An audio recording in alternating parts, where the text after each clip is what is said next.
북한이 러시아로 대규모 파병을 시작했다고? 그렇다면 한국도 우크라이나를 위해 군사력을 지원하라.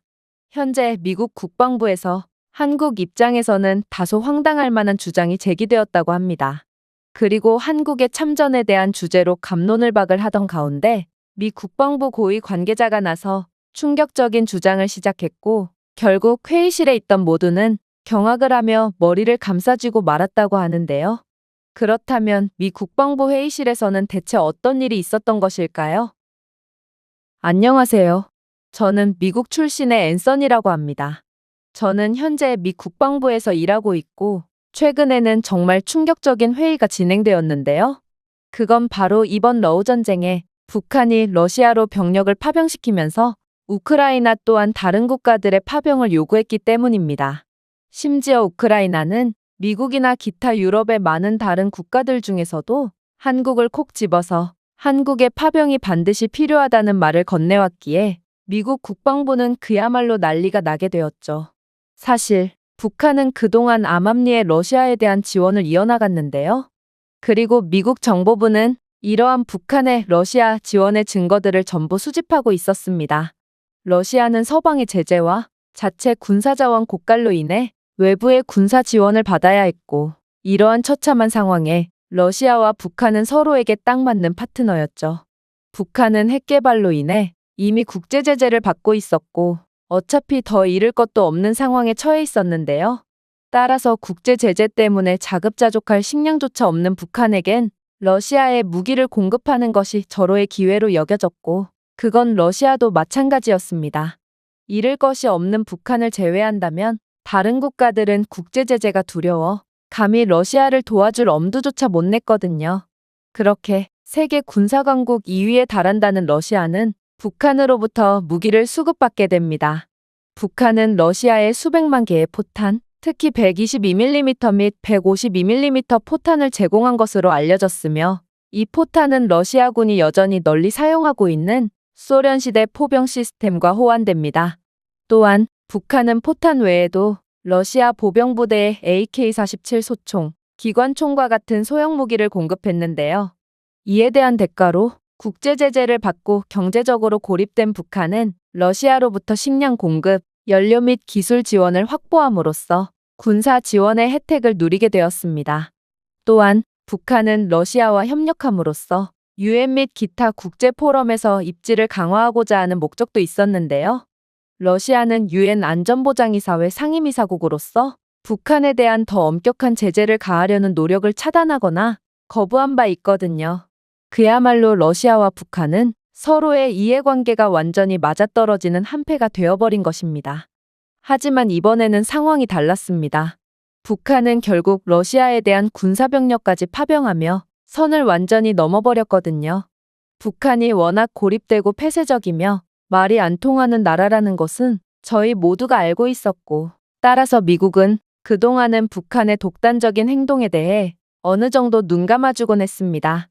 그러나 이번 북한의 파병은 전 세계에 혼란을 일으키기에 충분한 충격적인 결정이었고 결국 우크라이나 측은 미 국방부에 파격적인 외교문서를 보내며 빠른 행동을 촉구했죠.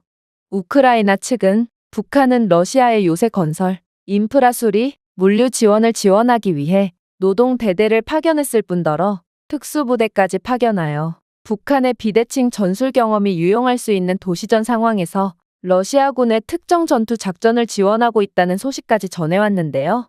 심지어 이러한 파병된 북한군과 파병 중인 북한군을 전부 포함하면 12,000여 명에 달할 정도로 엄청났기에 우크라이나 측은 자신들에게도 병력 지원을 해주지 않는다면 그 즉시 핵을 개발한 뒤 러시아를 향해 발사할 거라며 충격적인 주장을 해오더라고요. 그런데 놀랍게도 그들이 원하는 군대는 미국도 유럽도 아닌 바로 한국군이었다는 것입니다. 이에 미국 국방부는 난리가 났습니다. 일단 우크라이나는 소련 시절에 핵을 이미 보유했던 국가로 이는 그들의 핵발사 선언이 허세가 아니라는 것을 뜻하거든요. 그리고 우크라이나가 왜 뜬금없이 한국군을 원하는 것인지도 너무나도 의문스러웠기에 국방부의 군사 관계자들은 그야말로 발칵 뒤집히고 말았죠. 도대체 우크라이나는 무슨 속셈이길래 많고 많은 국가들 중 굳이 한국이라는 러우 전쟁과는 동떨어져 있는 국가를 선택했다는 말인가? 결국 국방부는 내부회의를 열어 갑론을박을 펼쳤습니다. 그때 국방부 고위 관계자가 나서더니 놀라운 주장을 해오기 시작했어요. 우크라이나가 한국을 원하는 이유는 너무나도 간단합니다. 그건 바로 한국이라는 국가를 통해 우크라이나가 취할 수 있는 이득들이 너무나도 많기 때문이죠.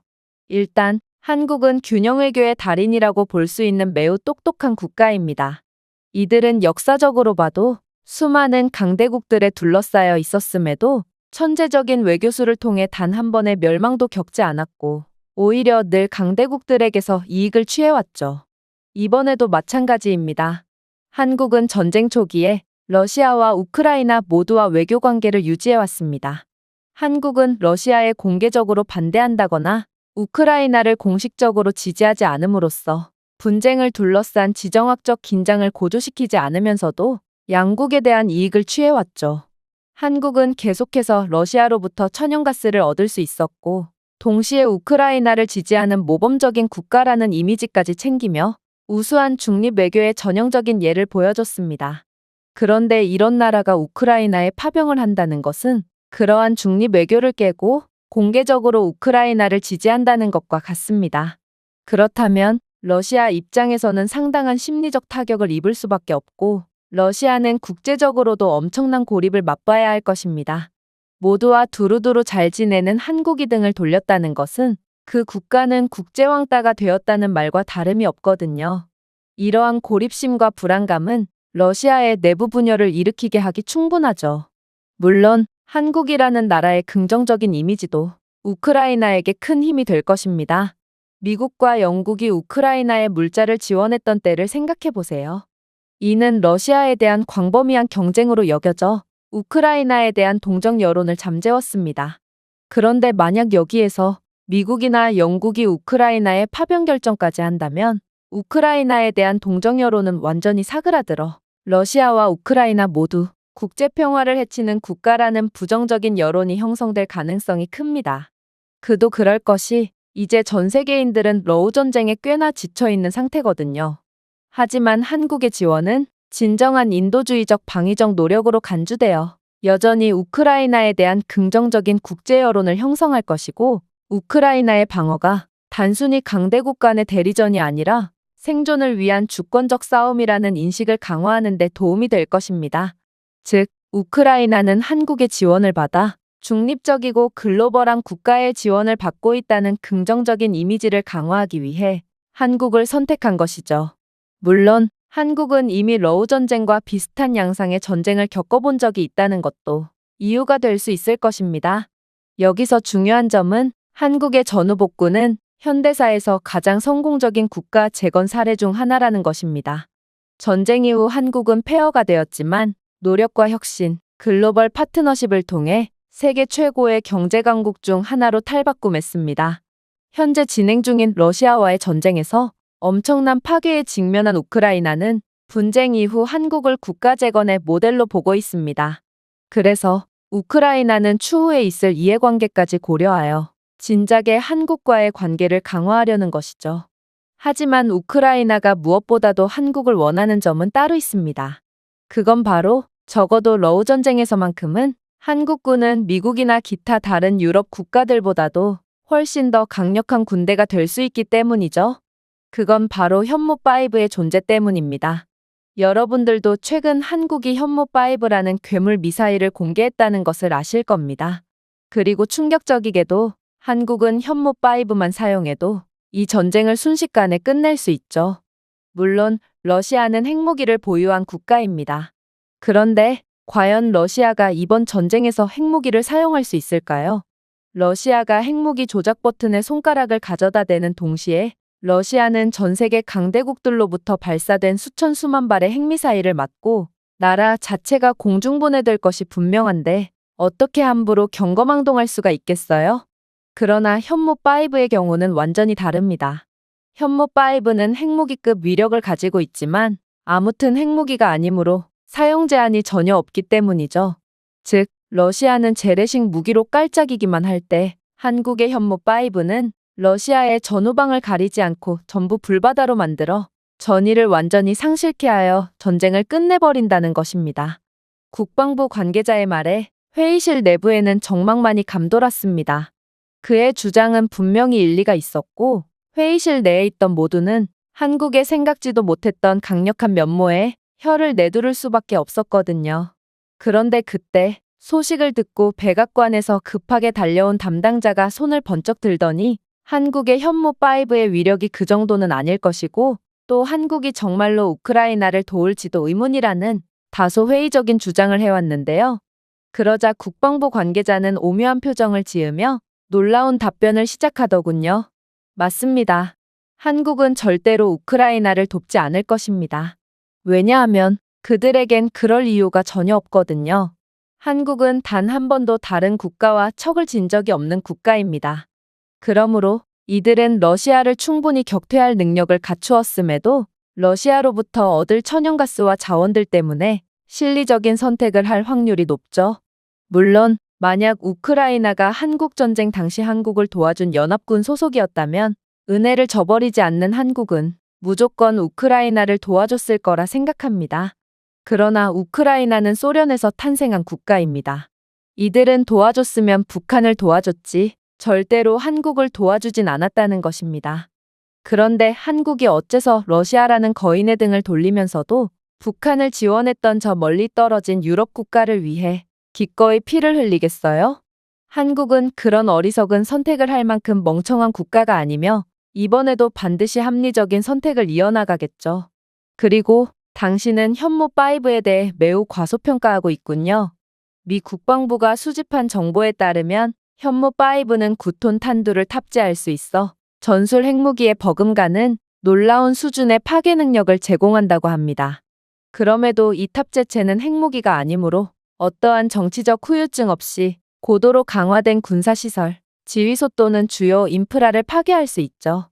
현재 우크라이나가 러시아와 계속된 교착 상태에만 빠져 있는 이유가 뭡니까? 그건 바로 우크라이나는 러시아의 전력기지를 타격할 군사장비가 없기 때문입니다. 그러나 현무5는 장거리 미사일로 전략적 군사기지, 물류허브, 주요 지휘소 등 러시아가 통제하는 주요 목표물을 타격할 수 있고 심지어 지하를 관통하는 기능으로 지하 벙커와 견고한 군사 표적도 어김없이 괴멸시킬 수 있습니다. 당연히 사거리 걱정도 할 필요가 없죠. 현무5 미사일의 사거리는 5,500km를 초과하기 때문에 러시아의 주요 인프라를 전부 타격할 수 있거든요.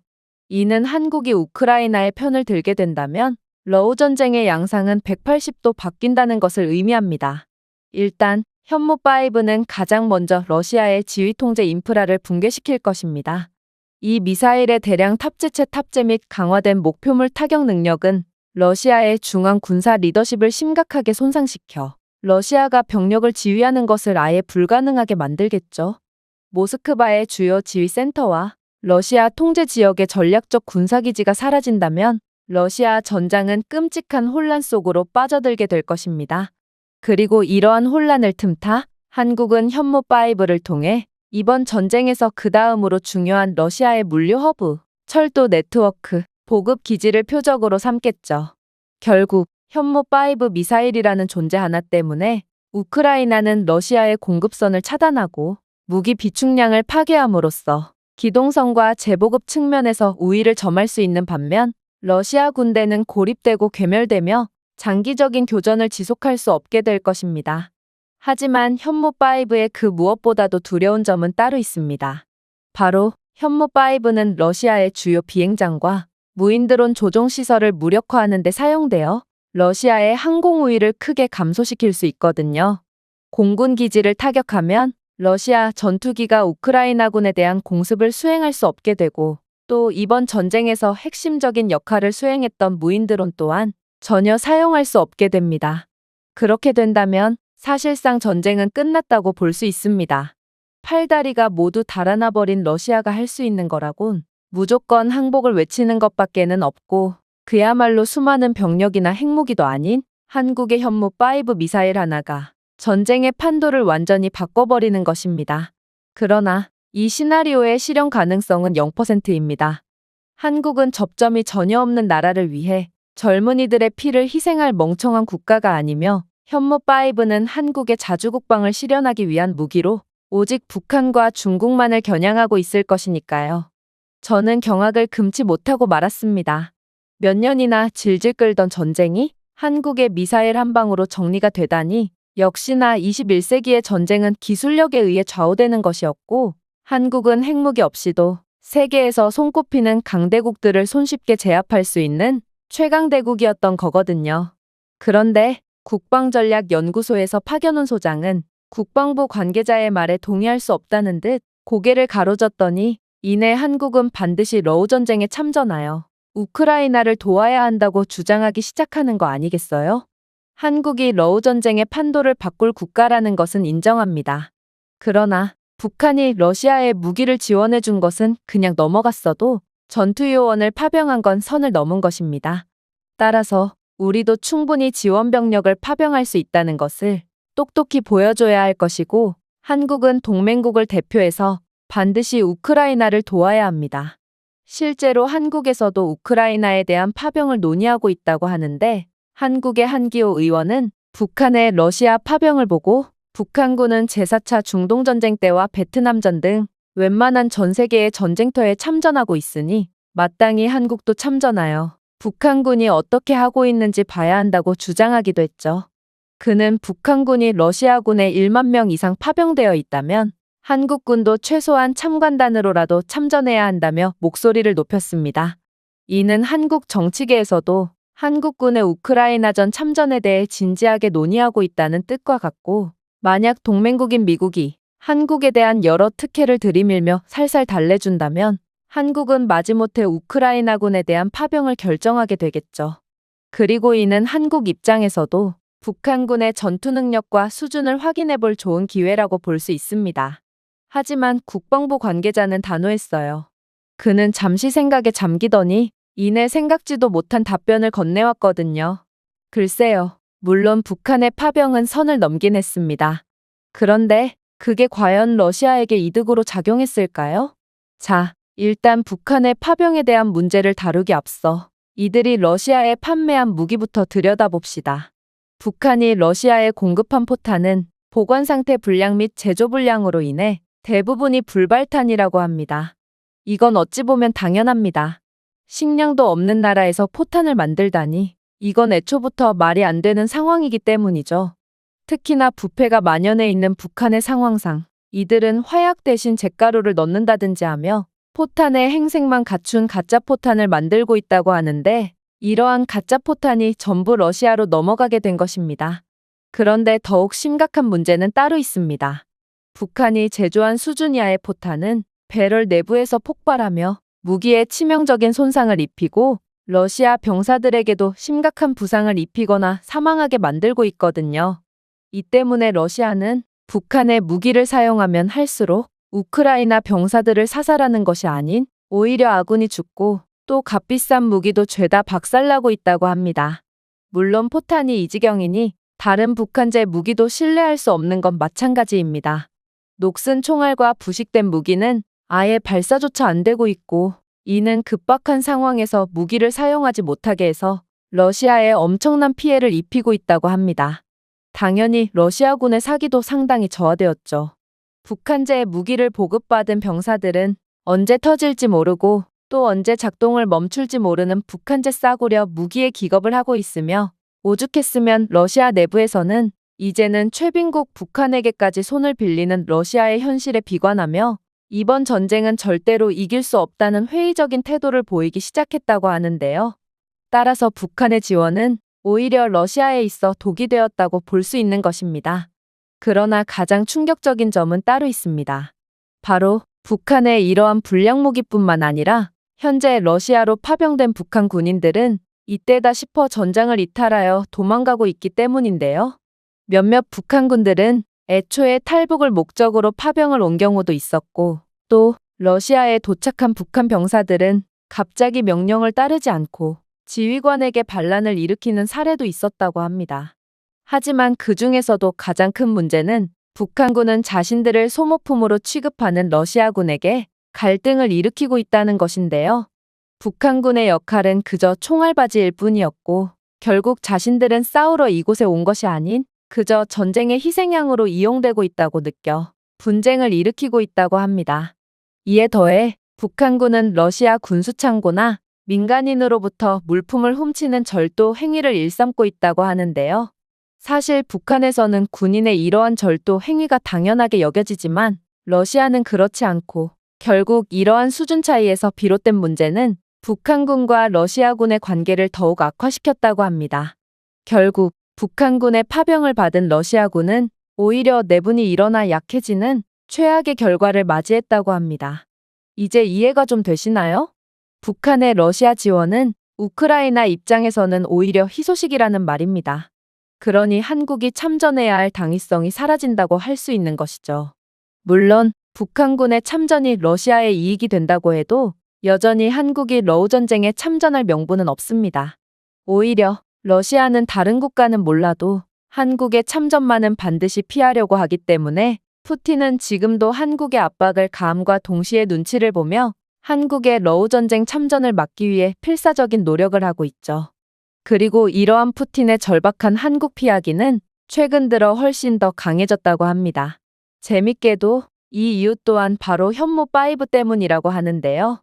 전에 언급했다시피 현무5는 최첨단 유도 시스템과 지하를 관통하는 탄두로 전례 없는 정확도를 자랑하며 특정 개인이나 고위 군사 및 정치인을 표적으로 삼을 수 있습니다. 이 말은 한국의 미사일은 러시아의 요인 암살이나 심지어 푸틴까지도 순식간에 암살할 수 있다는 뜻이기에 푸틴 입장에서는 미국보다 두려운 게 바로 한국이라는 것입니다. 푸틴이나 다른 러시아 고위 관리들이 요새화된 시설에 위치하더라도 상관없습니다. 현무5는 정확한 위치에 타격하도록 프로그래밍되어 그 어떠한 은신처도 안전하지 않게 만드니까요. 러시아의 지하시설은 상상을 초월할 정도로 깊고 안전하게 설계되었다는 것은 인정합니다. 그러나 현무5 미사일의 지하 침투 능력은 러시아가 생각했던 것 그 이상을 보여줄 것입니다. 현무5는 벙커버스터 기능으로 설계되어 단단한 지하시설에 침투할 수 있거든요. 이 흙을 관통하는 탄두는 콘크리트와 흙의 층을 뚫고 푸틴과 같은 지도자가 위기시 피난처로 들어갈 수 있는 깊은 지하 벙커에 마저 도달할 수 있습니다. 현무5의 이러한 강력한 기능은 미사일이 지하 대피소에 파고들어 핵폭탄급의 파괴력으로 폭발하여 내부의 주요 임무를 무력화할 수 있기 때문에 가장 요새화된 위치도 취약하다는 것을 의미합니다. 자, 이러한 현무5의 괴물급 성능 때문에 현재 푸틴은 패닉에 빠져 있습니다. 만약 한국과의 관계가 틀어진다면 자신은 언제든 죽을 수 있다는 생각과 자신이 죽는다면 군사 지휘부에 상당한 심리적 영향을 미쳐 이번 전쟁이 그대로 끝나버릴 거라는 생각은 푸틴이 한국에 더욱 간절하게 매달리며 압박을 가장한 구걸을 하며 한국이 전쟁에 참전하지 못하도록 하고 있죠. 그리고 그 대표적인 예가 바로 북한을 이용하는 것입니다. 러시아는 북한과의 군사조약을 체결하는 등 만약 한국이 우크라이나의 편을 든다면 러시아뿐만 아니라 북한도 가만히 있지 않을 거라는 무언의 협박을 하며 지역의 불안정성을 높임과 동시에 뒤로는 한국이 중립을 지키는 대가로 한국의 경제적 인센티브나 에너지 거래를 제한하고 있거든요. 그런데 세계에서 가장 노련한 외교수를 보여주는 한국이 이러한 절호의 기회를 그냥 날려버린다고요?